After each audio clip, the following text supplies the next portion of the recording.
7h37 sur la première, davantage de sécurité, moins d'impunité dans les cantons, dans les villes, à droite comme à gauche d'ailleurs. C'est un leitmotiv qu'on entend de plus en plus. Lutter contre la criminalité est devenu une priorité avec le durcissement des peines, des moyens supplémentaires et une volonté politique clairement affichée. Va-t-on parvenir à infléchir les chiffres de la délinquance? La Suisse sera-t-elle à l'avenir moins attractive pour les bandes organisées, pour le grand banditisme? Pour en parler, le plaisir d'accueillir quelqu'un qui est au cœur du sujet, le procureur général du canton de Genève, Olivier Journeau, c'est vous. Bonjour. Bonjour. Vous avez été cité d'ailleurs dans le papier qu'on vient d'entendre de Mathieu Cuplin. Alors en août dernier, Olivier Journeau, vous aviez signé une convention inédite et spectaculaire aussi avec le conseiller d'État Pierre Maudet, unis contre la criminalité. On va voir avec vous comment ça se traduit dans les faits. Quels sont les premiers constats que vous observez sur le terrain? Y a-t-il moins de multirécidivistes dans les rues de Genève? Alors pour l'instant, le constat qui peut être tiré, il se fonde essentiellement sur la statistique pénitentiaire, à savoir le fait que depuis que ces mesures sont entrées en vigueur, la population de Chandelon, notre prison de détention avant jugement, a très fortement augmenté. Et on peut y voir un lien de cause à effet qu'il faudra affiner dans le temps. Ça signifie que sur les 200 à 400, on ne sait jamais exactement, il n'y a pas de recensement exact forcément, entre les 200 à 400 multirécidivistes sans titre de séjour qui errent dans les rues de Genève, il y en a aujourd'hui à peu près 100 à 150 qui sont à Chandelon. Donc l'effet est probablement là, il devra être vérifié dans le temps. Concernant les dealers, ils font partie du groupe aussi, Olivier Journeau? Les infractions en tant que telles ne sont pas distinguées.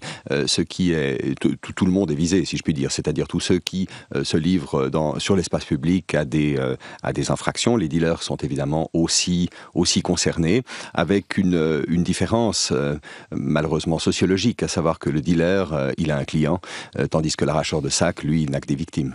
Bon, Chandelon, on connaît les problèmes de la prison. Il y en a d'autres dans d'autres prisons de Suisse. Ça va, j'allais dire aussi, engorger encore une prison déjà surpeuplée. Est-ce que c'est vraiment une solution tout ça?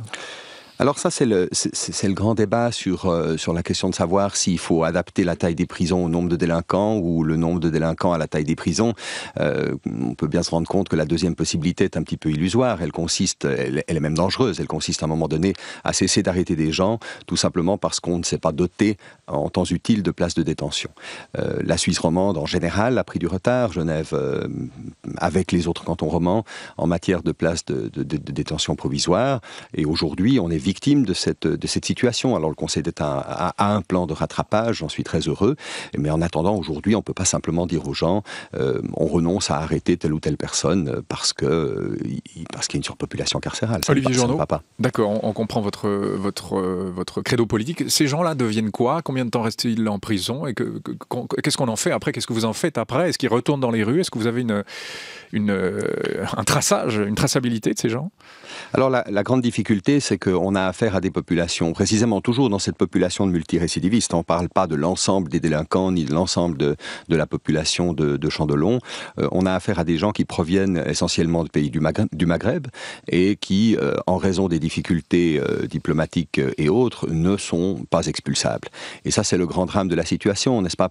On ne parlerait pas de cette population si on pouvait se contenter de les attraper, de les sanctionner en fonction de la faute commise, puis ensuite de les renvoyer dans leur pays. Ce ne serait pas un thème de discussion. Donc on les retrouve dans les rues forcément, ces gens-là? Exactement.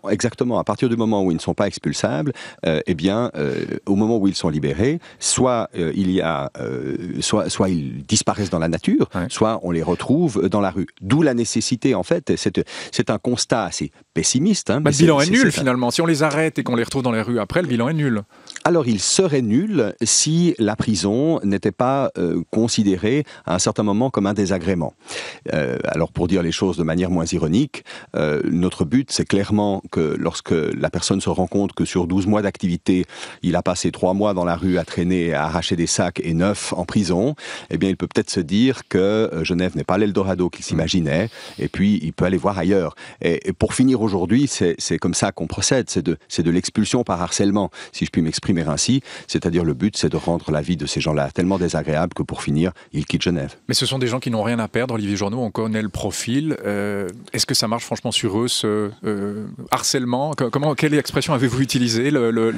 L'expulsion par harcèlement, hein? Est-ce que ça marche franchement sur cette population-là? Les premiers, vous savez, la population des délinquants, elle a un comportement qui est basé sur une analyse coût-bénéfice, mais par conséquent, ils ne sont pas à Genève parce que Genève est la capitale mondiale de je ne sais quoi. Ils sont à Genève parce qu'ils estiment aujourd'hui que le rapport coût-bénéfice est favorable. Donc il s'agit simplement d'aggraver l'aspect coût pour finir le bilan soit négatif. C'est pas des grandes analyses de sociologie pénale, hein. C'est simplement dans les faits, à un moment donné, il faut simplement agir.